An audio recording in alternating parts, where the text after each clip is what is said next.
The night of August 15, 1940 was moonlit and perfectly clear over Kent.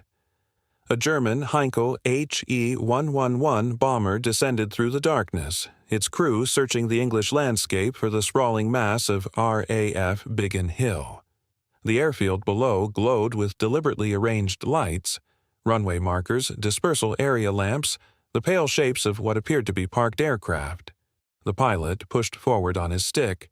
His bombs fell away from the fuselage, tumbling earthward in a deadly cascade. They exploded across the grass in brilliant blooms of light, sending earth and shattered wood spinning into the air. The German crew banked away, satisfied with their attack, their mission accomplished. They had no way of knowing that what they had just bombed was not Biggin Hill at all, but a carefully constructed deception built 3 kilometers away in open fields. The real RAF station, invisible in the darkness, remained untouched. Its pilots would fly again tomorrow. This was not chance or incompetence on the German side. It was one of the most audacious deceptions in military history, and it was orchestrated not by generals or strategists, but by an unlikely collection of artists, engineers, and imaginative minds who understood something fundamental about the nature of aerial warfare. What the eye saw from above was not always what the mind believed to be true. The Germans were sophisticated, ruthless, and possessed genuine expertise in bombing. They were not, however, accustomed to being fooled by elaborate illusions constructed on their target's doorstep. This is the story of how Britain's decoy airfields, empty, entirely fictitious military bases, became some of the most valuable real estate in the country, and how thousands of men risked their lives to make them convincing enough to save the lives of thousands more. In the spring of 1940, Britain stood alone against Nazi Germany. The German Luftwaffe possessed overwhelming numerical superiority in the air, with modern fighters and bombers that could reach any target in the south and east of England. The RAF, by contrast, was desperately stretched. Fighter squadrons were based at permanent airfields clustered across the southern counties: Biggin Hill, Hornchurch, Debden, Tangmere, Kenley, and dozens of others. These bases were not merely tactical objectives. They were the spine of British air defense. Without them, the entire structure of fighter command would collapse, and yet they were painfully obvious from the air. An aerial photograph revealed everything: the distinctive oval or rectangular outline of a military airfield, the grouped buildings of the operations block and hangars, the dark lines of runway and taxiways, the parked aircraft themselves, a pattern so distinctive that a bomber crew could identify their target from 30 kilometers away on a clear day. The problem facing Air Chief Marshal Hugh Dowding and his staff was apparently unsolvable. The Luftwaffe possessed air superiority, or believed it did, and the bombers could come when and where they chose. The defending fighters had to be everywhere at once, covering all possible targets. It was mathematically impossible. For every airfield that could be protected by fighters in the air, 10 others lay vulnerable. The Germans were methodical. They attacked the airfield systematically, working their way through the southeast, destroying runways, hangars, and aircraft on the ground at an alarming rate. In July 1940 alone, the Luftwaffe flew over 2,500 sorties against English airfields. Each attack that succeeded, each airfield cratered and disrupted, each hangar reduced to rubble, tightened the noose around British air defense. By August, the situation was becoming critical. Several of the most important fighter stations had been damaged in consecutive attacks. If the pattern continued, the Luftwaffe would grind through every significant RAF base in the southeast within weeks. Once that happened, the skies of Britain would belong entirely to Germany. The man who conceived the answer to this problem was not a military officer, but a painter and inventor named John Turner. Turner was working as a camouflage officer, a role that had existed since the First World War, but he was not satisfied with conventional camouflage. Hiding something that existed was one problem. What if you created something that did not exist at all? What if you could persuade the German bombers that they were looking at legitimate military targets when they were, in fact, looking at carefully constructed illusions? The concept was not entirely novel. Decoys had been used in previous wars, but never on this scale, never with this precision, and never with such urgent tactical purpose. Turner's proposal became the Decoy Airfield program, officially designated as QF sites, the letters standing for quasi-airfield, though they were sometimes known more colorfully as starfish sites by the men who built them. The concept was elegant in its simplicity, but monstrous in its execution. A fake airfield would be constructed near a real one, placed far enough to be a tempting alternative target, but close enough that the noise and activity of the genuine base might mask the decoy. The decoy would be convincing enough from the air to draw German bombing raids away from the real installation. But the decoys would be built in open countryside, away from populated areas where bombing casualties would be minimal. The German bombs would fall on empty fields, whilst the RAF's real bases, its real fighters, real pilots, and real aircraft, survived to fight another day. The designers and engineers tasked with constructing these false bases belonged to an organization called the Air Ministry's Camouflage Unit, working in collaboration with the Royal Engineers. They were a curious mixture of civilian contractors, artists, architects, and military engineers. What united them was an understanding of deception that went beyond mere concealment. They had to think like German bomber pilots. What would convince a crew leaning over a bombing site that they were looking at a genuine military installation? The answer was not simple theatrical trickery. It required understanding scale, perspective, photographic evidence, and the precise details that would appear in reconnaissance photographs. The construction process began with a careful site survey.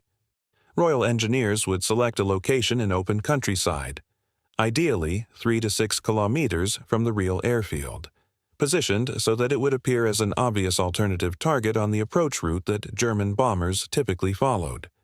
Once the location was selected, work began in earnest. The engineers would mark out a convincing runway pattern in the grass itself, using nothing more than soil discoloration or subtle earthworks. The runways were not, of course, actually built. Creating a surface that could support heavy bombers would have defeated the entire purpose. Instead, the appearance of runways was created using clever manipulation of light and shadow. Different soil types were plowed or rolled to create visual contrast. At night, this effect was entirely invisible to the human eye, but it created remarkable definition in aerial photographs and, more importantly, in the optical sights of bombing computers that relied on recognizing precise geometric patterns from above. Around the fake runway pattern, the engineers constructed a convincing dispersal area. This required building dummy aircraft. These were not crude cardboard cutouts, though crude wooden frames existed for nighttime use when photographic evidence was less important. The convincing dummies, the ones that would fool reconnaissance photographs, were built to scale models, sometimes constructed from scaffolding and canvas, sometimes from wood, occasionally from more substantial materials.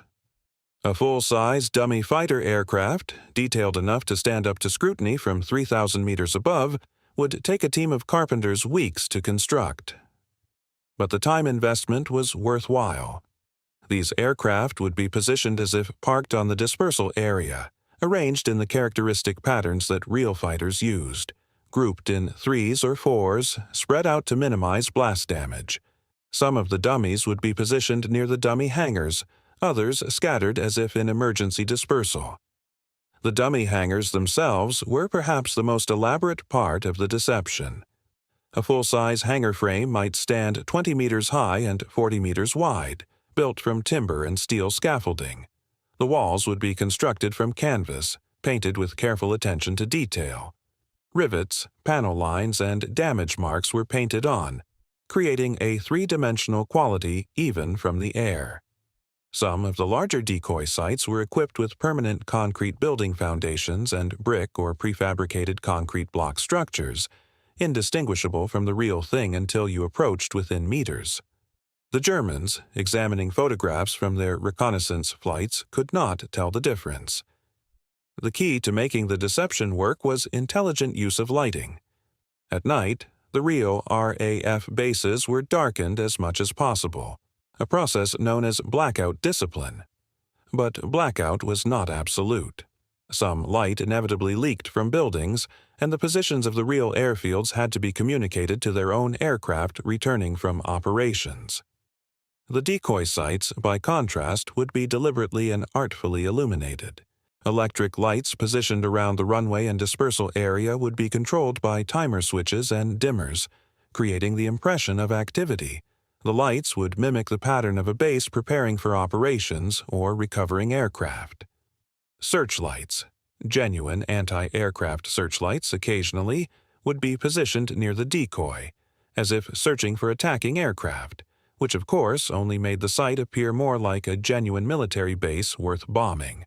Some of the more sophisticated decoy sites were equipped with decoy anti-aircraft guns that could produce flashes without actually firing, creating the impression that the base was defending itself. The Germans took the bait with remarkable consistency. If you are finding this story as compelling as the men who built these sites found their work, a quick subscribe helps more than you know, and it means future documentaries like this can reach you directly. The operational use of the decoy sites began in earnest in July and August of 1940, during the Battle of Britain itself. By the time the Blitz began in September, over 20 major decoy sites were operational around the most important fighter stations. The results were immediately apparent.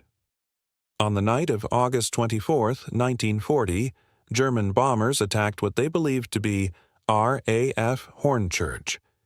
In fact, they bombed the decoy site at Hornchurch East, 3 kilometers away, destroying dummy aircraft and setting fires across empty fields. The real base, its hangars, workshops, and operations block intact, continued operations uninterrupted. Similar successes followed. At Biggin Hill, the decoy sites drew repeated attacks away from the real station.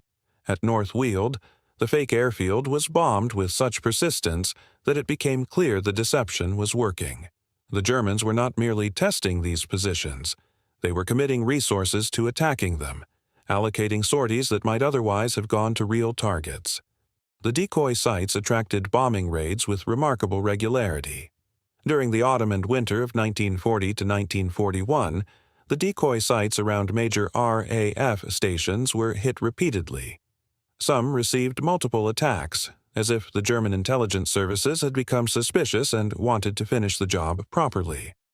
But the beauty of the deception was that it did not matter. No matter how thoroughly the decoys were bombed, they could be rebuilt within days. Aircraft dummy frames destroyed in one raid were replaced by others. The whole point of the exercise was to absorb German bombing effort that would have gone to the real bases. In that sense, the more completely the decoys were destroyed, the more successful they had been. The psychological impact on the German crews was significant, though difficult to measure with precision. The bombers' targeting systems relied on photographic reconnaissance and maps. A German Kampfgruppe commander, briefed on his target for the night, would receive photographs of his objective. The photographs showed a legitimate military airfield. The bombing accuracy of his crew depended not on seeing the target visually, although that sometimes happened, but on trusting the photographs and the intelligence that had produced them. When bombing raids on what were supposed to be major RAF bases seemed to produce surprisingly little disruption to British air operations, it suggested either that the bombing had been ineffective or that the target was not as important as believed. In fact, what was happening was that the bombers were consistently hitting the decoys and missing the real bases, but a bombing crew returning with photographs of explosions and fires on the ground naturally believed their intelligence had been correct. The decoy airfield program expanded throughout 1941 and into 1942. By the peak of operations, there were approximately 90 decoy sites around Britain, not all of them specifically protecting airfields. Some were designed to attract bombing away from coastal radar stations, others to protect oil refineries and aircraft manufacturing plants. But it was around the RAF fighter stations that the decoys achieved their most remarkable success. The program employed thousands of men, military personnel, civilian contractors, and members of the Home Guard, in a perpetual cycle of construction, maintenance, and repair. The Royal Engineers had become essentially a construction company devoted to building fake air bases. Supplies of timber, canvas, and paint were stockpiled across the country. Specialist squads worked through the night to repair damaged decoys before German reconnaissance aircraft returned to photograph the damage. The system became so well organized that some decoy sites could be repaired and made presentable for bombing within 24 hours of a raid.